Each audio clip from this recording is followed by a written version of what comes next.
Welcome. You're listening to the Do Video Podcast.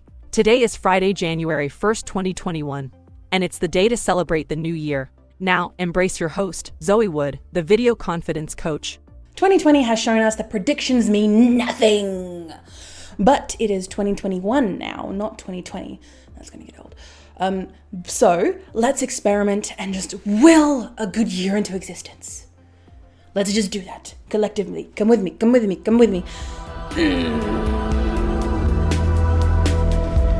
And then we cut. G'day crew, it's Zoe the Video Confidence Coach, your guide to personal branding. Still working on that tagline.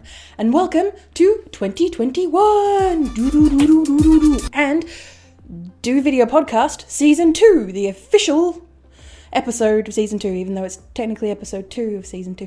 It is the official episode.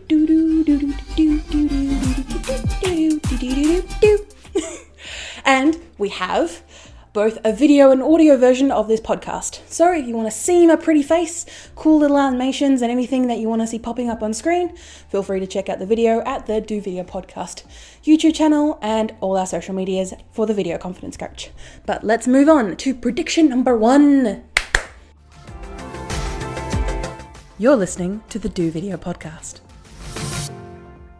My first prediction will be the continued domination of stories on all social media platform tools. So stories, for those who aren't in the know, are usually 15-second to 30-second vertical videos that only last about 24 hours on the platform. Some platforms allow you to have them for longer, some for shorter, but essentially these stories are supposed to be behind the scenes, off the cuff content that you film, usually on a phone, and for people, they usually skim past them by just clicking their little finger on their phones, and you just whiz past them and see what people are doing, usually behind the scenes, for their business, for their family, with their life, what have you. And this popularity has grown to the point where it's on Twitter, where it's on LinkedIn, as well as Facebook and Instagram, that lovely behemoth of things, and also in WhatsApp, I think. Correction there, editor Zoe, if that's the case. And it's just also probably in Pinterest as well. I think I've heard rumors of that as well. So stories are a video method, but the reason that they've gotten so much popularity over the past couple of years, but especially over the last year, is because it gives people that behind the scenes look of what you are doing.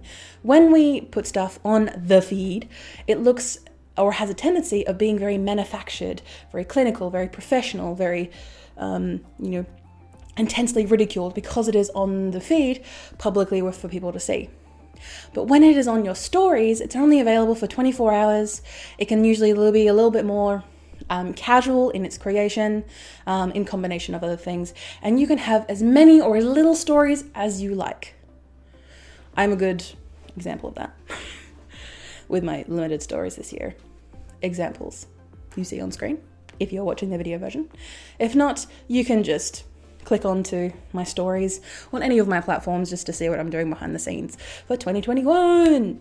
And because of their popularity, it usually converts to about 50% plus of users who use Instagram are only using the story feature to receive their content. They're not even scrolling down the feed, they're just looking at the stories. And that has a lot of power in that. And that is why a lot of bigger businesses and smaller businesses and people who are building their personal brand, hopefully like you, are focusing on those stories to be able to show that humanistic side of what you do and why you do things.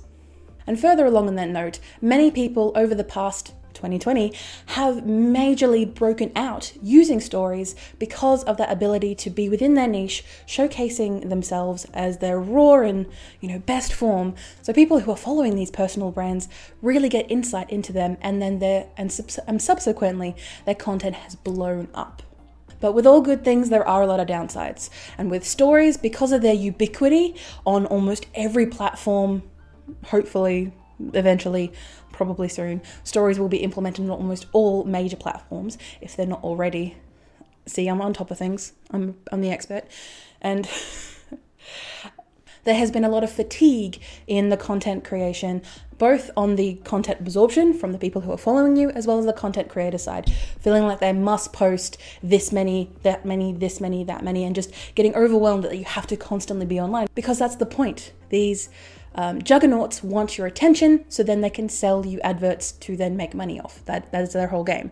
And stories require people to be there within the 24-hour time frame to be able to capture that content, to have that attention, so they don't miss out when it disappears. So on these platform ends, they need to continually create new tools, new fresh takes, new filters, whatever they can to get people engaged and constantly have their attention on it is what they're going to need to keep doing. And if they drop the ball at any point throughout 2021, that part is gone and it's just going to lose people and lose interest. And then on that same side, creators of this content need to be able to follow trends, follow challenges, and being able to keep up to date with what other people within their niche and even outside of their niche are already doing, to be able to reflect that in their content. So there's a good chance this year that people might get fatigued with stories and might just be over it and just continue to focus purely on the feed.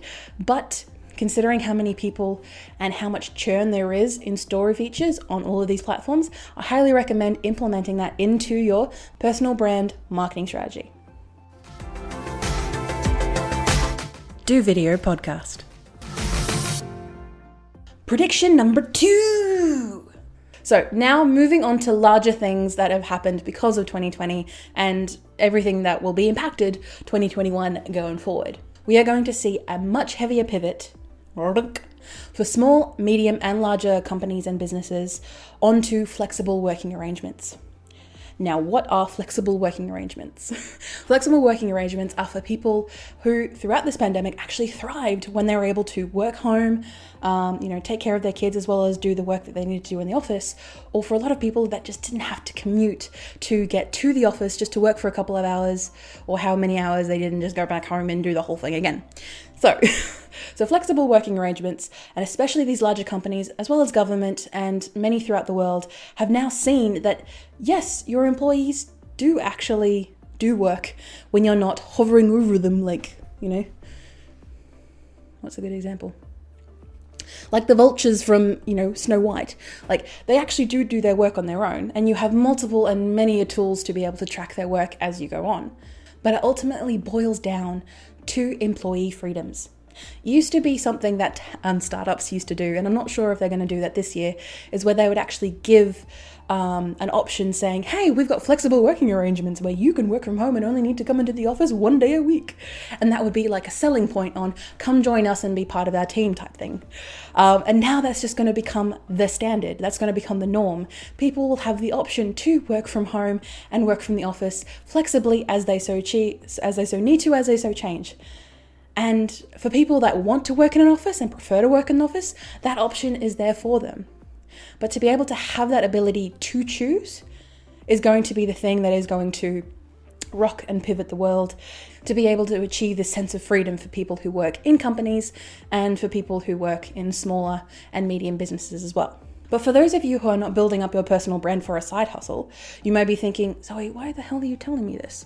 Well, I'll tell you now that if you are not currently affected by, you work on your own thing, you work in your own personal brand, you do your own thing, that is beautiful.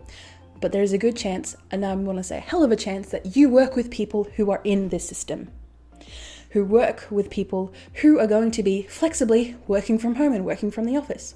If you provide any training or workshops or anything in that manner to be able to, teach people things, then you need to be able to be flexible on what options you provide. It's no longer a case of you being able to rock up to an office or a company, retreat or something to be able to just be like, all right, time for workshops, everyone sit down in a circle, let's go. It's no longer in a case where you can do that anymore, because not everyone's going to be at that retreat. Not everyone's going to be at the office 24/7. Oh, I know that's not exactly what was happening, but that's what it felt like for a majority of people who were doing it. So you need to be able to work on using Zoom, using video platforms to be able to deliver your work maybe in person to, say, half of the team, and then have a option where you can have a webcam and to be able to clearly and eloquently describe to them what the exercises need to happen in both a personal and individual level to the people who are, doing the exercise and learning what you have to teach them from home. Because it's no longer a case of we can expect people to be at the office. It's no longer the case. You don't expect people to be at the office anymore because, well, however long this pandemic runs out, probably another 2 to 3 years. But you have to remember that that's where people are going to be. And they're going to be in that mindset of they can flexibly do what they want to do and what they need to do because the employers, the people who are in charge of paying them the money, are going to give them that flexibility to be able to achieve that. So you need to be flexible as well. And point. Sponsored spot. Before you move on to the next point, Zoe, I would like to pop in. Yes. Promotional Zoe here. I look exactly as I did before. It's fine. But, get it? I got a pun. Speaking of tools, today's sponsor is brought to you by me, Zoe, the Video Confidence Coach, and I'm going to ask you to subscribe. We have 3 episodes a week on everything to do with personal brand building, mindset, entrepreneurial stuff.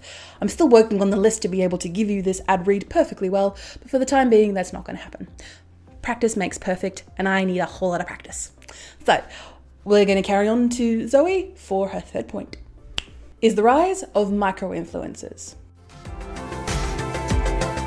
You're listening to the Do Video Podcast.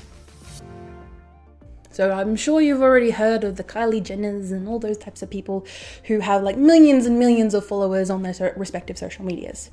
Well, for people who work in the personal brand development space, or you work in any industry whatsoever, there's going to be a pretty subtle shift, but pretty major over time, to following or being in contact with people who are micro-influencers. Itty bitty space. These are influencers with 10,000 followers or less, and numbers-wise, that may seem like, why are we doing this? The reason being is that these people who have smaller niche followers and usually have a much niche audience is because they have a lot more highly rabid fans. So people who follow and love everything that they do, and if you join them on their podcast, if you join them on a video, if you do a deal with them and they're a particular audience, then you are going to be seen at the level of that influencer. So you can use that to gain more followers or to gain more emails for your list, or just to be able to well known within your niched industry, to be able to say, look, I'm a good guy, I've worked with such and such and such and such, you can trust me. And that's essentially what you're doing. But the reason why you would be focusing on these micro-influencers is because getting out there and being seen with the right people and networking with these right people and these micro-influencers is the best way to get your foot in the door for whatever your ultimate goal is, your major goal, or, whatever your ultimate plan is with building your personal brand, is to be able to get your foot in that door. And to be able to do that, you need to make networking decisions and relationships with people who are going to help you reach that.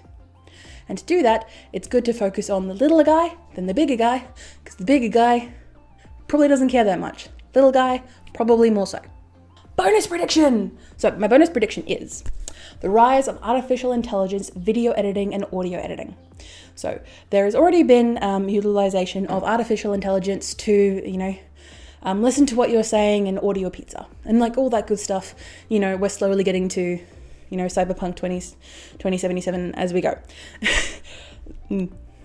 Well, that's if we get there. We'll see. So, but essentially, there are tools that are coming out already that are in beta or have very good promise of coming out to be able to edit videos, to be able to just give them to this computer. The computer knows which bits to cut out and which bits to leave in, and this does this automatically. So you're able to just go, thank you, here are the audios, here are the bits that I need, and to be able to just whack them up on social media without having to worry too much about the process and essentially the effort that is editing your video files. So if you have any that you come across and you want me to review them, feel free to send me a DM or an email my way at pod@vcc.training. Just a sort of plug, by the way. And I'll review those tools throughout the year. But keep in mind, artificial intelligence does have a couple of drawbacks. Like right now, there are the issues of deepfakes, so putting faces on other people's faces and do it somewhat convincingly. Doesn't look great yet, but it's in its early stages, so it's definitely going to become that way. And utilizing realistic AI voices as well as and the rise of the VTubers, as well as entertainment personalities, might put some customers off. Sorry, editor Zoe. That may slowly put them off, and you may lose that human effect to either your marketing or the way you produce things or the way that you reach out to customers.